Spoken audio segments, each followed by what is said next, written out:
declare in your hearing today. Learn them and be sure to follow them.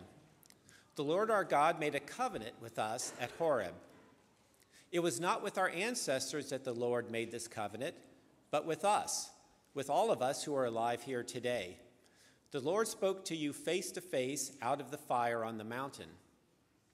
At that time I stood between the Lord and you to declare to you the word of the Lord, because you were afraid of the fire and did not go up the mountain. And he said, I am the Lord your God who brought you out of Egypt, out of the land of slavery. You shall have no other gods before me. You shall not make for yourself an image in the form of anything in heaven above, or on the earth beneath, or in the waters below. You shall not bow down to them or worship them, for I, the Lord your God, am a jealous God, punishing the children for the sin of the parents to the third and fourth generation of those who hate me, but showing love to 1,000 generations of those who love me and keep my commandments. You shall not misuse the name of the Lord your God, for the Lord will not hold anyone guiltless who misuses his name. Observe the Sabbath day by keeping it holy, as the Lord your God has commanded you. 6 days you shall labor and do all your work. But the seventh day is a Sabbath to the Lord your God. On it you shall not do any work, neither you, nor your son or daughter, nor your male or female servant, nor your ox, your donkey, or any of your animals, nor any foreigners residing in your towns, so that your male and female servants may rest as you do.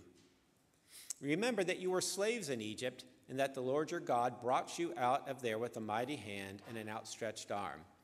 Therefore the Lord your God has commanded you to observe the Sabbath day.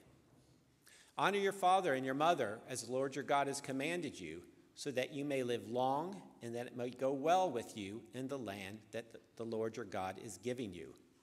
You shall not murder. Man does not live by bread alone. It lives by every word that comes from the mouth of the Lord.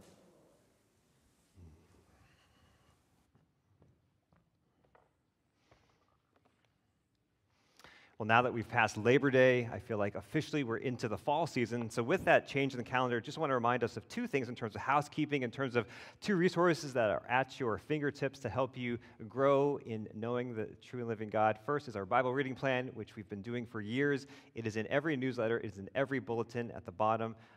You'll see it there. It dovetails with, often dovetails with what we're preaching on. So we're walking through the book of Deuteronomy. So commend that to you, either personally and or with your family. It's we want to hear from God. If we want to hear from God aloud, then you can read it aloud. You can hear God's living word there. Speaking of aloud or hearing the word of God, we're still beta testing this podcast where the text is read to you, the sermon text is read to you, and that's been in the newsletter the last week or so, and it's simply called the CCCI Sermon Preview. Encourage that to you. It's always a good habit to get into, to read the text beforehand, and here's a way, on a silver platter, somebody reads the text to you. And by the way, this is a great time to hop into this podcast because it's very short. Our text today is 4 words. The sermon preview comes out every Saturday morning. It was 4 seconds. So if you're like, I can't do it, I can't read the text, it's too long, it's too arduous, it's 4 seconds. So commend that to you, both our Bible reading plan, which is in your bulletin, as well as the sermon preview, which is the text simply read to you. Again, just search for that wherever your podcasts are found for you.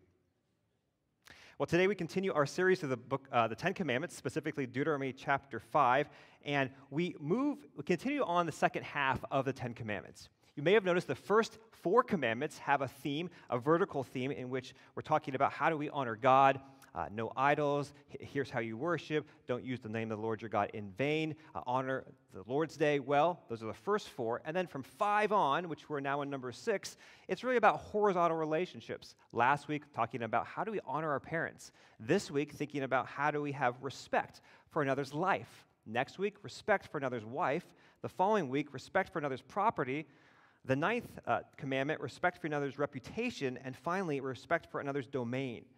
So you can hear just that brief overview. The first 4 talk about your relationship with God and honoring Him, and the next 6, the final 6, talk about respect others, that horizontal relationship there. Now this commandment feels, in one sense, the heaviest. You shall not murder. Because, well, I mean, you think about the expression in English, it's a matter of life and death. And so we get that. That's a big deal, life and death. And today it's you shall not murder. Do not take someone's life. And so just bound up with that, we already get from the very beginning that life and death are a big deal. Further, in contrast to some of the other commandments, this is not repairable or replaceable. If you take someone's life, nobody can repair that. Nobody can replace that.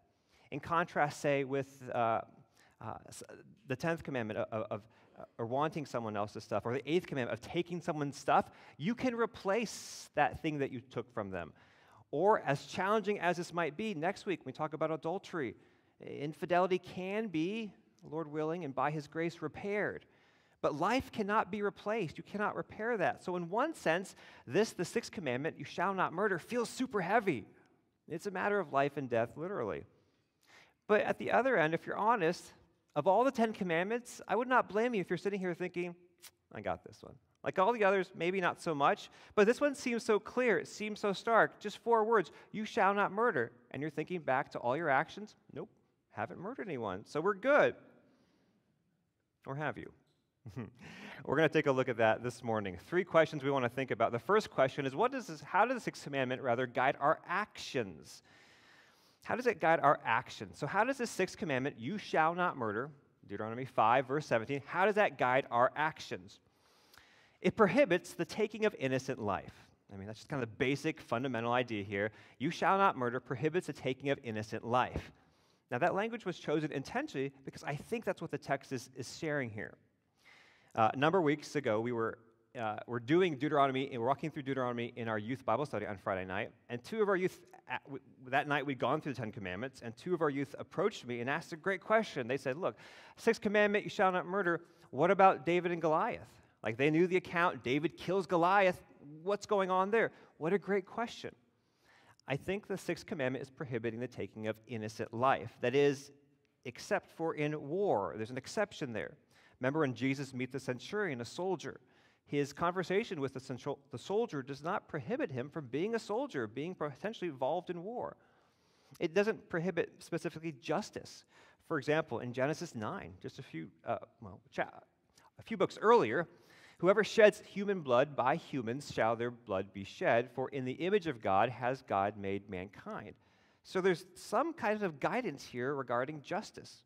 One author says this, capital punishment for murder was not considered an assault on the image of God, but a defense of His image. Human life is so precious that the taking of it was to be punished severely.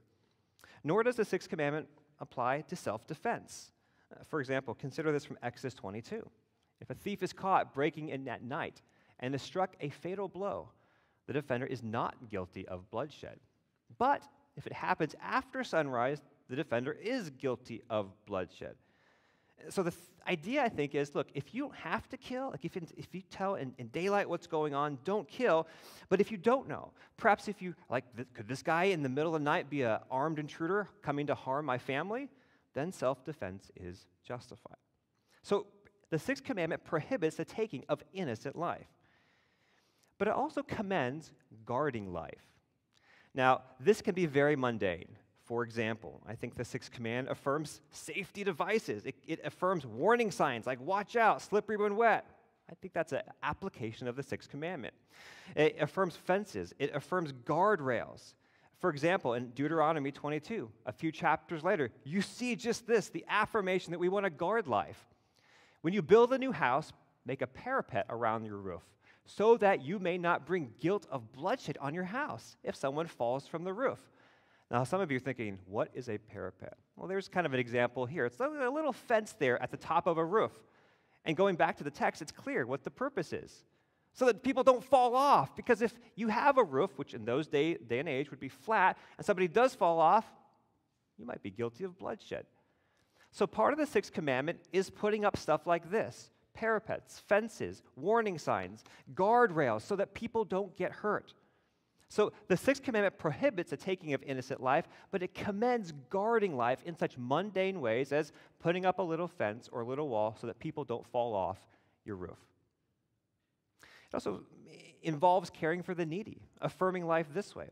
So for example, remember in Matthew chapter 25, Jesus tells this parable and says, the king will say to those on his right, come, you who are blessed by my Father. Take your inheritance, the kingdom prepared for you since the creation of the world. Why? For I was hungry, and you gave me something to eat.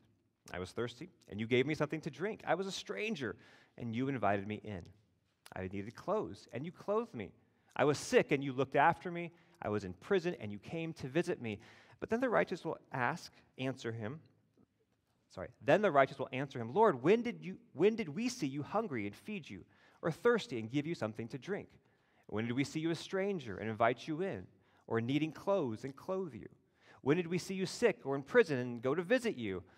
The king will reply, truly I tell you, whatever you did for one of the least of these brothers and sisters of mine, you did for me.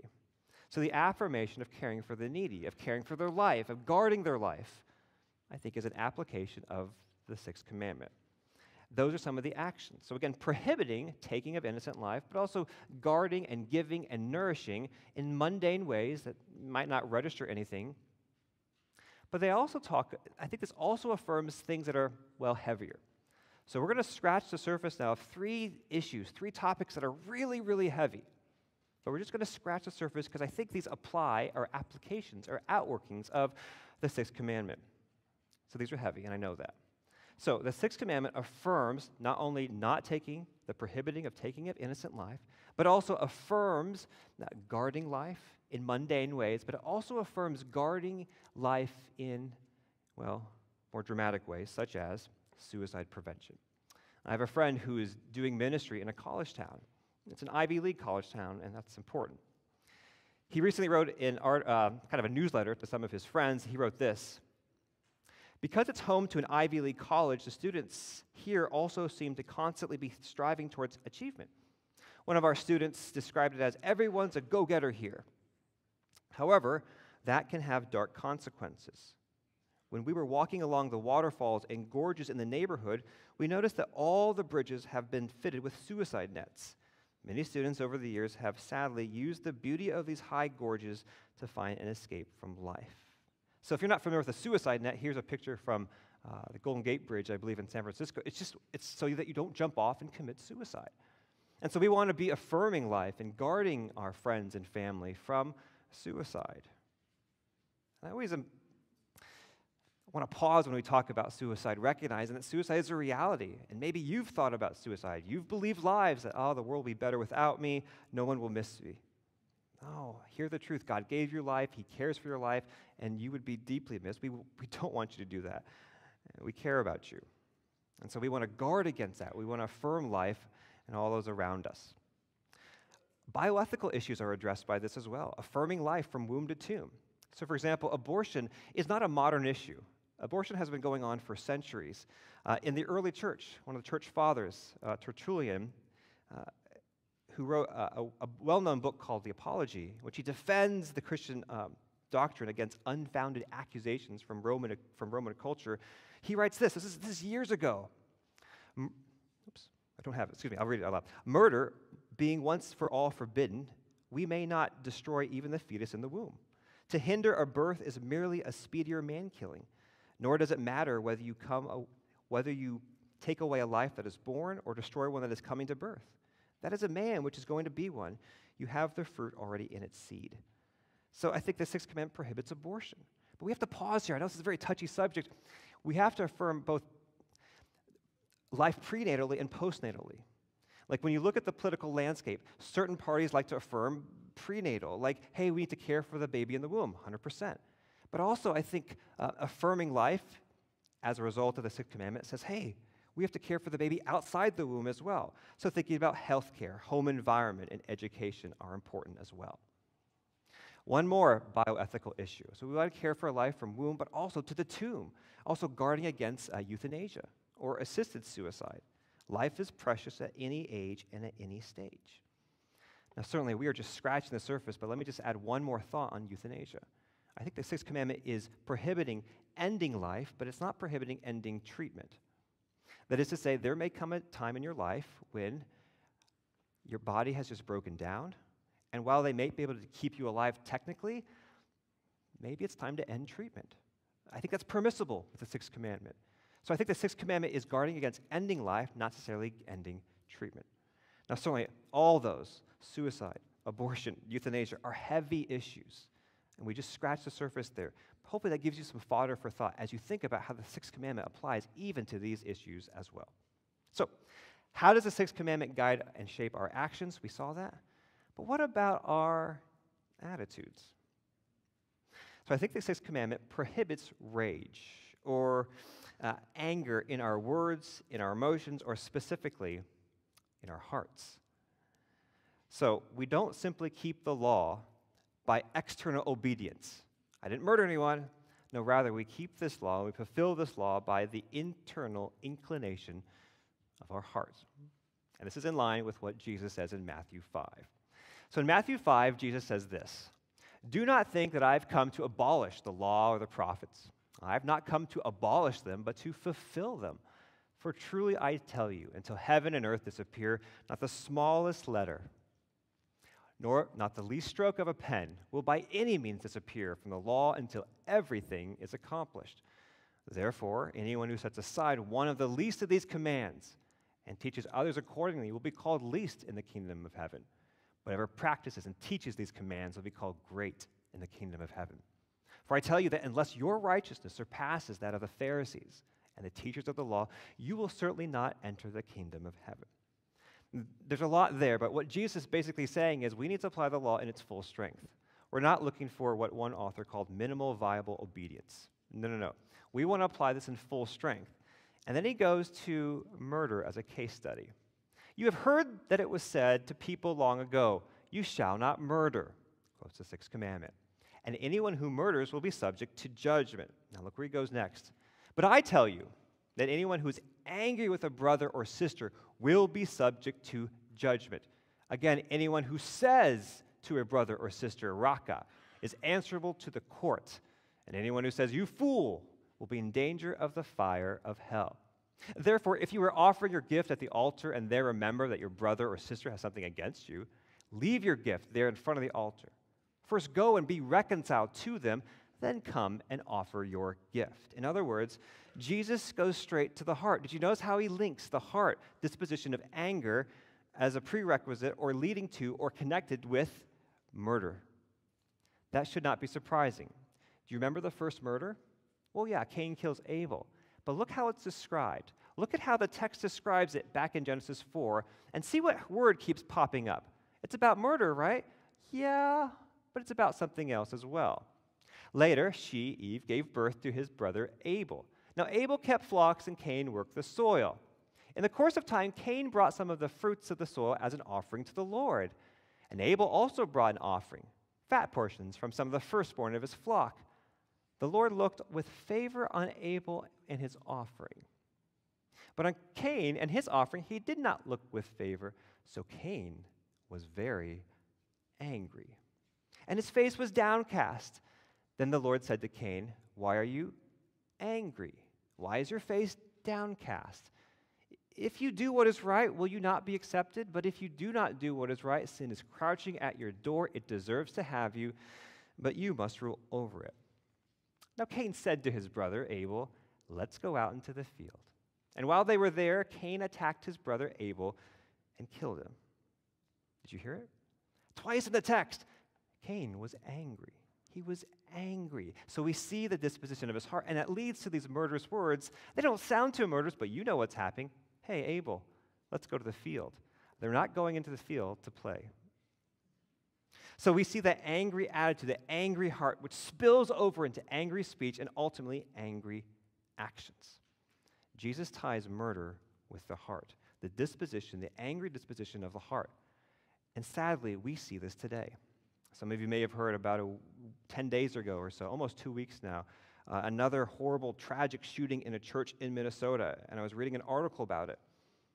And Joseph Thompson, the acting U.S. attorney for the District of Minnesota, said this, quote, "The shooter's heart was full of hate." He ties it together. The disposition of his heart, full of hate, we could say anger, led then to these murderous actions. Jesus was right. It's not just the external obedience. I didn't murder anyone. No. Let's go to our heart, the disposition of our heart, the attitude of our heart, which spills over into our angry, murderous words. And again, notice that progression. that you see in the text in Genesis 4 and in Matthew 5. The actions, that murderous action, is preceded by words, which is preceded by attitude. It just kind of builds up and bubbles over. People do not murder just like that. You do not murder someone even with your words just like that. There's something building up within your heart, little by little. 4 years ago during fall retreat, we played this game. Let me explain this game. Here's a picture of the game. The game is, there's a cup there, and there's two teams. Each team has to fill up part of the cup. And the team loses when their filling of the cup makes it overflow. So the first couple rounds are really easy. We're building. But then as you get towards the end, if you can see, surface tension happens. And you're like, okay, I got to add a little. So every team has to go, they have to add a little. You can't pass. You can't just wave your turn. No, you have to add a little, even if it's a milliliter. And because of surface tension, the game goes on a lot longer than you think. You add a little drop. Oh, nothing came out. Then the other team goes, oh, nothing came. Then it goes back and forth, and you're just like, this is never going to overflow. It overflows. When somebody adds the little extra milliliter of water, that breaks the dam, breaks the surface tension, and it overflows. That's often what happens with murderous actions and even with murderous words. Store it up in your heart. Bitterness, years, months, decades. And then all of a sudden, it overflows. Some of you are very sharp. Many of you are very sharp. All of you are sharp. You remember everything. You remember your colleague, your classmate, your spouse, your family member, your neighbor. And you remember that exact phrase that she said, or that thing he did, or what he didn't say, or how she looked at you. And you're harboring resentment day after day, week after week, month after month, year after year. And it's just kind of building a case, maybe subliminally. You're just building a case against this person, and you're harboring resentment. Why he's wrong, why she's wrong, why you're better than them. Our hearts are building up this case. And someday, maybe even in private, it overflows with murderous words, and we murder people in our heart. That's what the sixth commandment is prohibiting. So, what do we do? It's very sobering. Did you hear the text in Matthew 5? If that's true, if in my heart I have these murderous thoughts and inclinations and attitudes, and they bubble up and spill over into words and even actions, that's a bad place, because Jesus himself says, anyone who murders will be subject to judgment. That's very sobering. Our Lord himself says, if you have this murderous inclination, he unfolds what it is in full strength. Not just the action, but that's often preceded by word, which is often preceded by the heart inclination of our heart. We will be judged. But did you hear in verse 23 this affirmation of the importance of reconciliation? If you're offering your gift at the altar, and they remember that your brother or sister has something against you, leave your gift there in front of the altar. First go and be reconciled to them, then come and offer your gift. The implication here is, look, this reconciliation is so important that you should interrupt your worship and seek reconciliation. Well, the good news of the gospel is that God models this. God says, no, reconciliation is important, not just for you horizontally, but vertically as well. And God pursues reconciliation with us despite the fact he's the innocent one. And you see an illustration of this in the Gospel of Mark at the very end. At the very end of the Gospel of Mark, as Jesus is journeying to the cross, you meet another man. He's quite different than Jesus. His name is Barabbas. And Barabbas was in prison with the insurrectionists who had committed murder in the uprising. And so we think that Barabbas was, in fact, a murderer. But if you know the rest of the story, you know that Barabbas doesn't stay in prison. There's this tradition that happens in this day, in this context, in which a prisoner is released.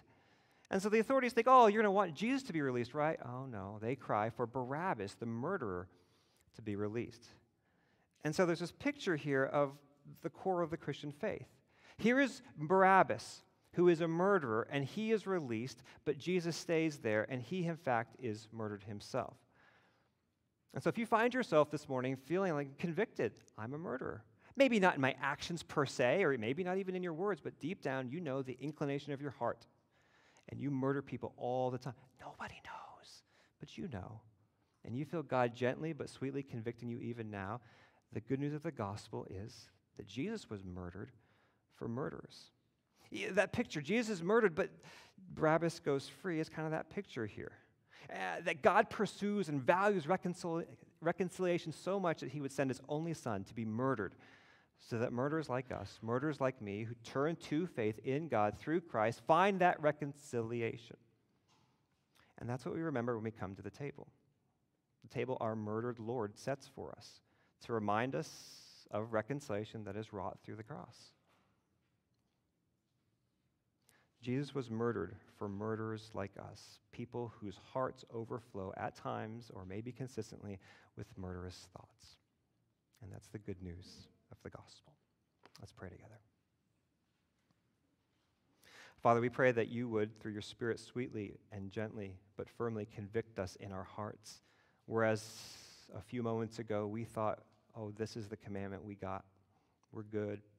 Lord, would you, through your word and by the power of your Spirit, convict us that we often, so often, fall short, that while our attitudes might look holy, in our hearts there are murderous thoughts and inclinations. Lord, may we not ignore this, but rather help us to confess this to you, so that you can free us from the prison of bitterness, that we can again receive forgiveness and reconciliation through Jesus, who was murdered for us. And even as we come to the table, would you remind us of your reconciling love towards us, the sacrifice of Jesus, so that we could be made new, that we could be set free, not only from condemnation, but from the prison of bitterness that imprisons some of us.